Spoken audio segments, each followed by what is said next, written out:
बिस्मिल्लाहिर्रहमानिर्रहीम।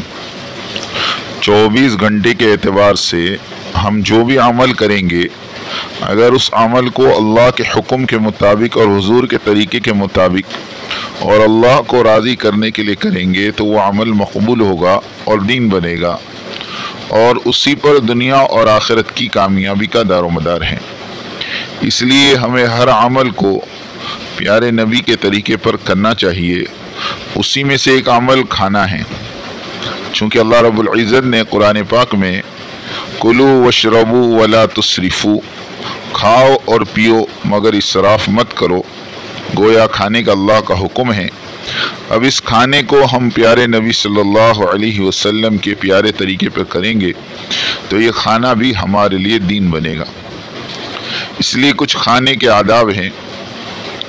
फरमाया, खाने से पहले ये नीयत करें कि खाने से जो कुव्वत आएगी उसे मैं अल्लाह के अहकाम पूरे करने में खर्च करूँगा, और ये सोचें कि खाने से पेट नहीं भरता बल्कि अल्लाह भरते हैं। सबसे पहले दोनों हाथ पोंछों तक धोए, हाथ को पोंछे नहीं। खाने से पहले हाथ धोना सुन्नत है, बल्कि अगर हाथ धोते वक्त ये नीयत कर ले कि हमारा कर्जा अल्लाह अदा कर दें तो अल्लाह की ज़ात से उम्मीद है कि इस हाथ धोने की बरकत से अल्लाह कर्ज़े को अदा कर देंगे। शामी में लिखा है कि खाने से पहले कुल्ली करना सुन्नत नहीं है, खाने के बाद कुल्ली करना सुन्नत है। दस्तरखान बिछा कर खाना खाएं। जिस घर में दस्तरखान बिछाया जाता है उस घर में कभी फाका नहीं आता। और दो तरीके पर बैठ कर खाएं, एक जानू या दो जानू। अगर कोई तकलीफ़ है तो चार जानू बैठकर भी खा सकते हैं, लेकिन बेहतर तरीका एक जानू या दो जानू है। इसमें फ़ायदा ये है कि पेट के 3 हिस्से हो जाते हैं, एक खाने का, एक पानी का और एक हवा का। खाने से पहले बिस्मिल्लाहि वाला बरकतिल्लाह पढ़कर खाना शुरू करें। जिस खाने पर बिस्मिल्लाह पढ़ी जाती है उस खाने में से शैतान का हिस्सा ख़त्म हो जाता है। दाहिने हाथ से खाना खाएं। खाना हमेशा सीधे हाथ से खाना चाहिए। उल्टे हाथ से खाना ये खिलाफ सुन्नत है। हज़रत अनस इब्न मालिक रज़ी अल्लाह तआला अन्हु कहते, मैं उल्टे हाथ से खा रहा था, अल्लाह के नबी ने मुझे कहा कि उल्टे हाथ से नहीं, सीधे हाथ से खाओ। खाना एक किस्म का हो तो अपने सामने से खाए, और अगर खाना मुख्तलिफ किस्म का हो तो जहाँ से चाहे वहाँ से खा सकते हैं, लेकिन अगर एक किस्म का है तो अपने सामने से खाए। अगर कोई लुक़मा गिर जाए तो उठाकर साफ़ करके खा ले। हदीस में आता है कि कोई लुक़मा गिरा हुआ अगर उठाकर खा ले, अल्लाह उसके घर में नेक औलाद को जन्म देते हैं, उसके घर में नेक औलाद पैदा होती हैं। टेक लगाकर ना खाएं। खाने में टेक लगाकर खाना ये तकब्बुर की अलामत है, इससे अल्लाह हमारी हिफाजत फरमाए। खाने में कोई ऐब न लगाएं। अगर खाना हो तो खा लें, अगर नहीं समझ में आ रहा है तो छोड़ दें, लेकिन खाने में कोई ऐब न लगाएं, ये अल्लाह को बहुत नापसंद है। अगर शुरू में बिस्मिल्लाह पढ़ना भूल जाए तो बिस्मिल्लाहि अव्वलहु व आखिरहु पढ़ें, और खाते हुए अल्लाह का ज़िक्र करते हुए खाएं।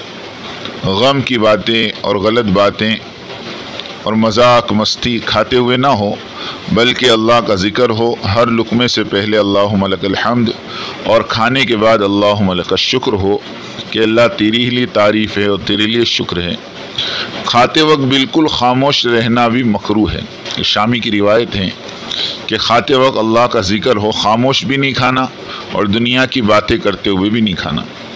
खाना सब मिल कर खाए, इसमें बरकत होती है, और साथी की रियायत के साथ एहतराम करते हुए खाना खाएं।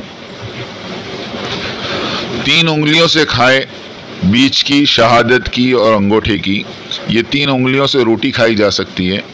चावल चूँकि अल्लाह के नबी के ज़माने में था ही नहीं, चावल हज़रत उमर रज़ी अल्लाह तआला के ज़माने में आया है, इसलिए जब भी रोटी खाने का मौका हो तो प्यारे नबी की सुन्नत है कि 3 उंगलियों से खाए। गरम गरम ना खाए, फूंक मार कर और जला हुआ ना खाए, और सूंघ कर भी ना खाए। और दूसरे के साथ जब खाना खा रहे हो तो जब तक वो खाना खाते रहे अपना हाथ न रोके, बल्कि धीरे धीरे खाते रहें ताकि सामने वाले को शर्म महसूस ना हो। जब खाने से फारिग हो जाए تو سب سے پہلے اپنی انگلیاں چاٹ لے۔ اس کی ترتیب یہ ہے کہ پہلے بیچ کی انگلی، پھر شہادت کی انگلی اور پھر انگوٹھے کو چاٹیں۔ اس کا فائدہ یہ ہے کہ کھانے کے بعد جو ہاضمہ ہے وہ ان انگلیوں کو چاٹنے سے اللہ تمہارے کھانوں کو ہضم کر دیں گے۔ اور یہ سب سے بڑا ادب ہے کہ پہلے دسترخوان اٹھائیں، پھر اٹھے اپنی پلیٹ، اپنا پیالہ، اپنی چمچ لے کر اٹھیں اور اپنی ضرورت کو خود پورا کر لیں، دھو کر اور صاف کر کے رکھیں تاکہ اپنے ساتھیوں کو تکلیف نہ ہو، گھر والوں کو تکلیف نہ ہو۔ اور جب دسترخوان اٹھانے لگے تو یہ دعا پڑھیں، الحمدللہ حمدن کثیرا طیبا مبارکا فی غیر مکفی ولا مود ولا مستغن عنہ ربنا۔ کھانا کھانے کے بعد ہاتھ بھی دھوئے اور کلی بھی کرے۔ جیسے پہلے بتایا، کھانے سے پہلے کلی کرنا سنت نہیں ہے، کھانے کے بعد کلی کرنا سنت ہے۔ اور کھانا کھانے کے بعد یہ دعا پڑھ لے، الحمدللہ الذی اطعمنا وسقانا وجعلنا من المسلمین۔ یہ دعا میں ایک بھول کرتے ہیں، وجعلنا من المسلمین کہتے ہیں، وجعلنا نہیں ہے، وجعلنا کہ اللہ تو نے ہمیں مسلمان بنایا۔ وجعلنا میں امر آ جاتا ہے کہ ہمیں مسلمان بنا، چونکہ معنی بدل جاتے ہیں، اس لیے اس کا خاص خیال رکھیں۔ وجعلنا من المسلمین، کھانے کا حساب نہ ہو، اس کے لیے دعا پڑھ لیں، الحمدللہ الذی هو اشبعنا وانعم علینا وافضل۔ اور جب کسی کے یہاں دعوت کھائے تو یہ دعا پڑھے، اللہم اطعم من اطعمنی واسقی من سقانی۔ اور میزبان کو یہ دعا دے، اللہم بارک لہم فیما رزقتہم فاغفر لہم وارحمہم۔ اور کھانے سے پہلے ہاتھ دھونا غربت کو دور کرتا ہے، اور کھانے کے بعد ہاتھ دھونا رنج کو دور کرتا ہے۔ اور جس کھانے پر بسم اللہ پڑھی جائے، بسم اللہ نہ پڑھی جائے، شیطان اس پر قبضہ کر لیتا ہے۔ اللہ پاک ہمیں ان ساری باتوں پر عمل کرنے کی توفیق عطا فرمائے۔ وآخر دعوانا ان الحمدللہ رب العالمین۔